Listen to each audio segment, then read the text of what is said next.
نتواصلوا مع نجمي سلسله فهم الدمدمه اللي عرفناها على فيسبوك، عرفناها على اليوتيوب، عرفناها على مجموعه من قنوات التواصل الاجتماعي اللي حضرنا اليوم. كنرحبوا بالشاب اللي هو زياد الفضيلي، اللي هو شاب فنان وكذلك محب للكوميديا. مرحبا زياد. وايضا ما ننساوش نرحبوا بالدمدومه اللي هو سي بوسالم، محمد بوسالم.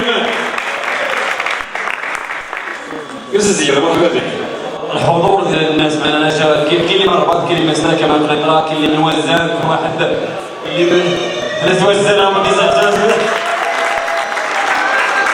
بصراحه صافي بليزير اننا نكونوا مع ناس اللي يحبوا يعني البروجي المتواضع. مجموعه الاعمال ديالك ولكن كتبدل من عام لعام. فانا من صغري كنت كنتفرج فيهم بزاف، وخصوصا الافلام ديال الاكشن وداك الشيء اللي عرفنا من الافلام اللي كنتو المغربيه كانوا كلهم اكشن. وكاينين بزاف ديال الناس اللي ساندونا وعاونونا، والحضور ديالكم اكبر دليل، وهذا الشيء راه كيفرحنا بزاف.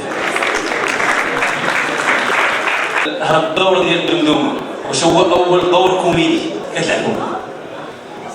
اول دور كوميدي واللي كيعرفوني وكيعرفوا الاعمال ديال محمد بوسالم قال لك غالي انه قال لك جسد الدمدومه، يعني ما كانوش كيتصوروا الصدق النهائي. سير الله ينورك ربي يخليك. من بعد جاتني لونفي ديال نكون زعما انيموريست. كانت عندي الروح المرحه، كنجلس مع الدار كنقلد الناس اللي كيجيو عندنا، كنقول نكته. كاين اللي كيكون سامع نكته وكيبغي يسمعها من عندي انا، يعني كتعجبو الطريقه ديال القطوه. شوف اولا نقول لكم واحد النقطه، انا ما عمري في حياتي ما درست، باش ديروا ما عمري في حياتي. ضربتي غير نيو ماركتينغ في دماغك. فين هو؟ هو نيو ماركتينغ. بقى بالصيغه صيغه سي محمد غالي. محمد غالي اللي حضر ديال المدير ديال نيو ماركتينغ. في حين ان هذه السلسله عوضات لك شي حوايج ما كنتيش واخدهم في الساحه الفنيه. وي هذه المساله هذه كاينه، لان يعني انا اونطون كو زياد بديت في الميدان الفني في 1998. من بعد توجهت للتنشيط، من بعد التنشيط درت الاخراج، وحتى في الاخراج عندي جوائز على الاخراج. ومن بعد درت الدبلجه. الوغ الدبلجه جربني شويه، يعني بعدت على مسرح الطفل، بعدت على الاخراج، بعدت على بزاف ديال المسائل، حتى جات هاد الفكره ديال الفهم والدمدومه، وكيف قلتي عاودت بزاف ديال الحوايج.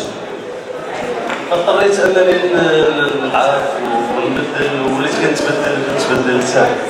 الله ينورك ربي يخليك. ميرسي. يعني تاثرا بالعروض ديال الاب ديالي والعم ديالي، يعني عزيز الفاضلي وعبد الله الفاضلي.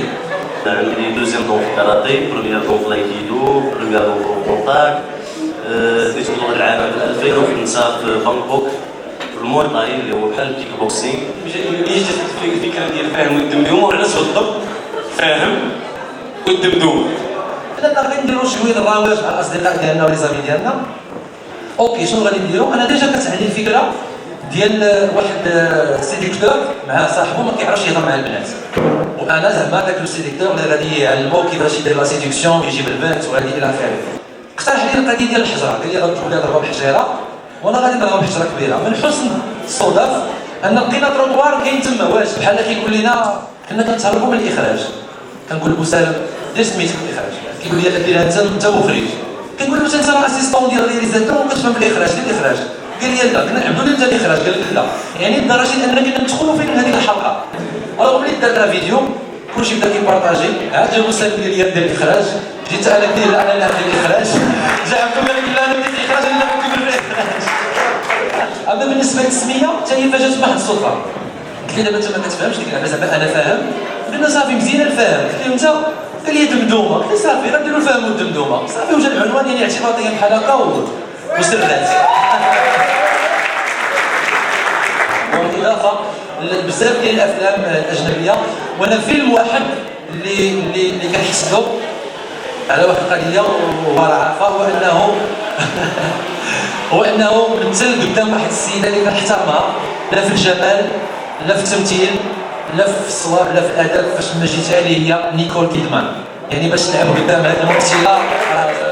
سي زياد، انت كما كنعرفوا على انك عائله فنيه، عائله فاضلي، ولكن اللي كيعرف علي الفضيلي كيعرف حاليا حنان الفضيلي عزيز الفضيلي، ولكن عبد الله الفضيلي اللي بنى اسم الفضيلي وعزيز الفضيلي يعني كنشوفوا انه غاب على الساحه الفنيه. هذا الوليد ديالك سي زياد، شنو ممكن تقول على بعض الله؟ يلاه هذيك الوالده راه كيعجبني هادشي، كيقول لي والو بدا في قرايتك. انا راه دوزت هادشي، تعذبت فيه، تمحنت فيه، لان الوالد ديالي حبس 85، يعني كان صندوق الفرجه، الاباء ديالكم والجدود ديالكم كلهم كيعرفوهم. ما كاينش اللي ما كيعرفش عزيز الفضيلي وعبد الله الفضيلي، لان كانت في ذاك الوقت واحد صندوق الفرجه اللي كانوا كيقدموا عروض وكان كلشي يتبعهم، المغرب كامل كان كيتبعهم. لكن في 85 الاب ديالي حبس.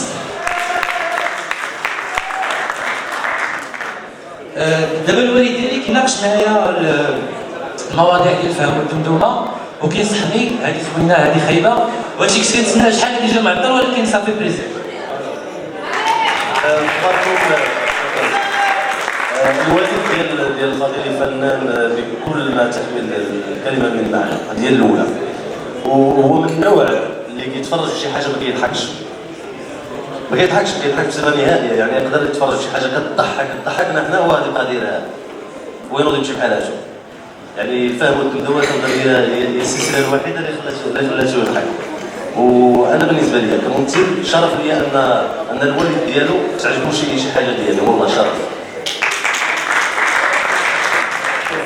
مازال ما دخلتلهمش في العقل انه كيلقاو واحد الممثل هو متكامل كيجمع بين الدراما الكوميك الكاسكادر، يدير لي سين ديالو بوحدو، ما تحتاجش تجيب له شي واحد يدير له لاكوغرافي ولا شي حاجه. حتى الكونتي برودكسيون كتنقص عليهم اصاحبي، ولكن هما لا، شافوا كاسكادر كيخليو كاسكادر. انا كنعرف واش غنخيط ميت سي نفسي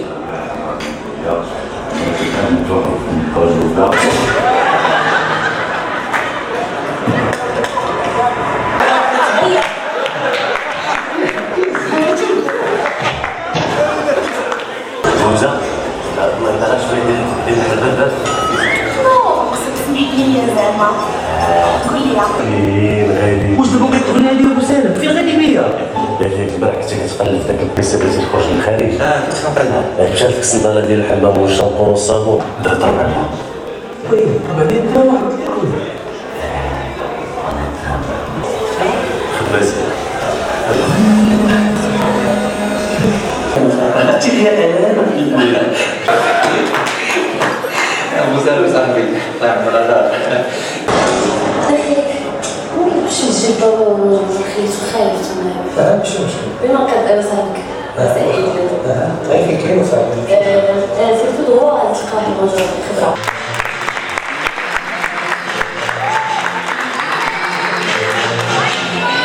بومبا فين البنت؟ فين با؟ فين الطوموبيل؟ فين عقلك ابو سالم؟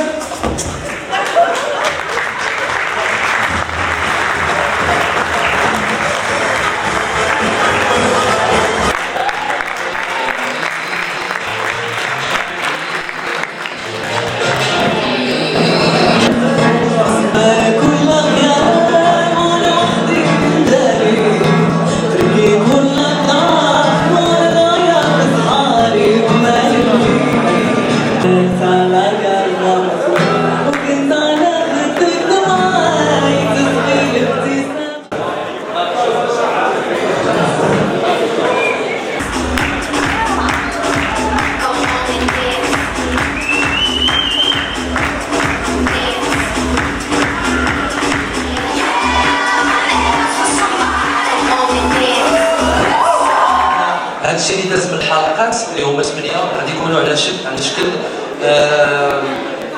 سيزون 1، وغادي نبداو في الموسم الثاني، يعني غادي نديروا واحد الركول وغادي نخدموا اكثر وغادي تبدل شي حاجه في ليكيب باش تكون النتيجه احسن، وغادي نعطيو المنتوج وقت وقيمه اكثر، لان انا عندي العمل ديالي وسام عنده العمل ديالو، يعني حتى كنتلاقاو عاد كنخدموا عاد كنكتبوا، يعني غادي نخدموا باكثر جديه في السلسله، يعني في الجزء الثاني اولا في الموسم الثاني ديال الفهم والدمدمه.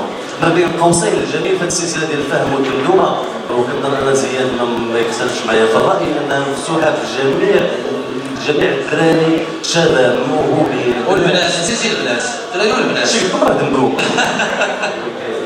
كتبقى الانترنت واحد الباب اللي مفتوح للناس اللي عندهم هذه ما فيهاش. يعني كنشوفوا على ان السلسله عندهم متبعين صار في كندا في امريكا فرنسا بلجيكا. والله الا درتهم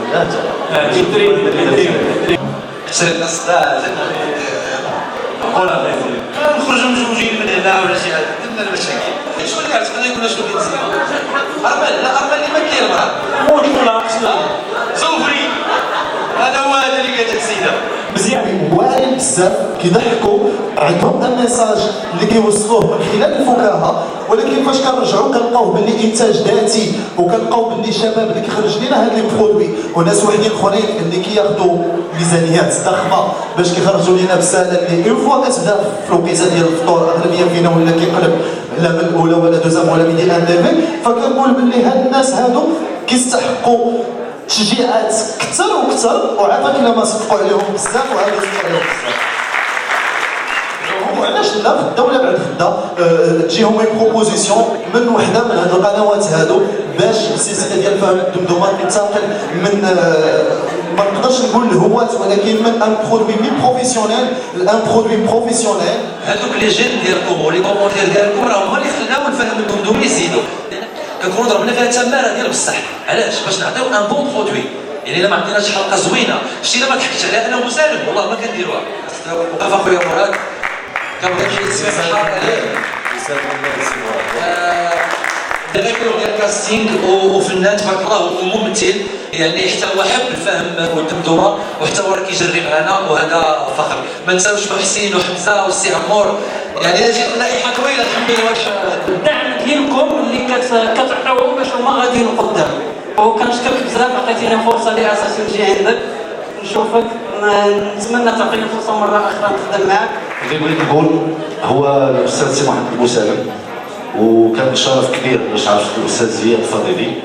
هذا زادني في الحقيبه ديال الخوت ديال الاحباب ديال الصحاب. انا كنت كدرتوا عليا الدريات لانه صغير ولا طريقه باش نشتي. انا ومسالم كنتعرفوا تقريبا 9 سنين هذه، وعمرنا ما خدمنا اونصومبل حتى 2011 باش درت الفيلم ديالي اللي هو صياد النعامه. عاد من بعد خدمت معاه الفهم والدمدمه. واش نقدروا نشوفوا شي شخصيه جديده في الفهم والدمدمه يتقاسم معكم دور البطوله؟ حيت كنعرف ان مسالم ممثل متميز، وان الى لعب معايا ان رول غادي تقنوا. واللي زوين في مسالم هو انه كيسمع. اذا لقينا شي واحد اللي غنرتاحوا معاه بجوج ويزيد اضافه للفهم والدمدمه انا من دابا كنقول مرحبا. هو زياد الفضيلي يعني كيف كنقولوا بالمصريه ابن الوز عوام. هو زياد الفضيلي من عائله الفضيلي، يعني العائله الفضيلي اللي هي عائله معروفه وفنانه اللي حقيقه مليانات. تحيه لهم، تحيه للفنان الكبير يعني المعروف مسالم، يعني سون ديسكسيون. شكرا لكم بزاف وبغينا المزيد.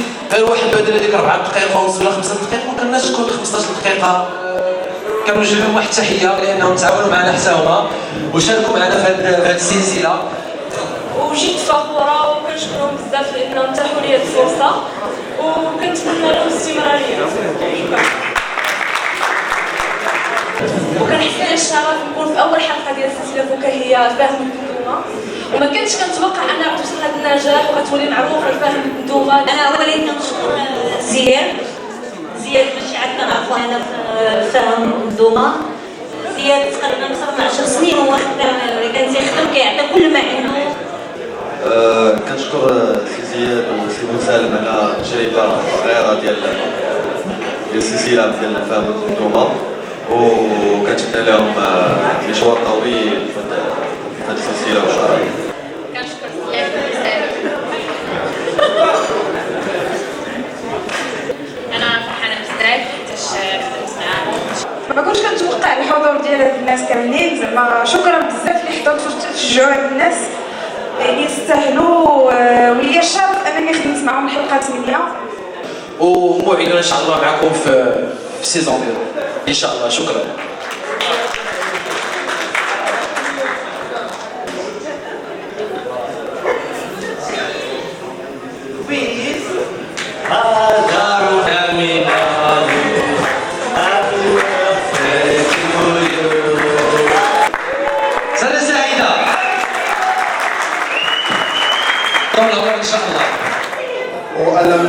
معجبين جدا بسلسله الفهم والدمدمه، ولانها زعما انه عمل يستحق التشجيع على مستوى الكتابه، على مستوى الاخراج، على مستوى الاداء.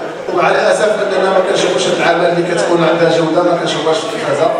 علاش؟ السؤال اللي بقى مطروح عند اصحاب القرار في هذا المجال. وهنيئا لكما بهذا المستوى الرائع.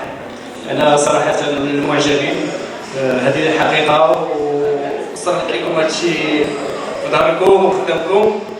هذا هو الطريق الصحيح الصراحه، وهذا هو النموذج ديال الكوميديا اللي بغينا. وقل اعملوا فسيرى الله عملكم. وكنتمنى بانهم يزيدوا قدام ان شاء الله، لان السلسله ديالهم ناجحه تبارك الله. هذا الدبدوبه السي وسالم منهم هذا الفهم.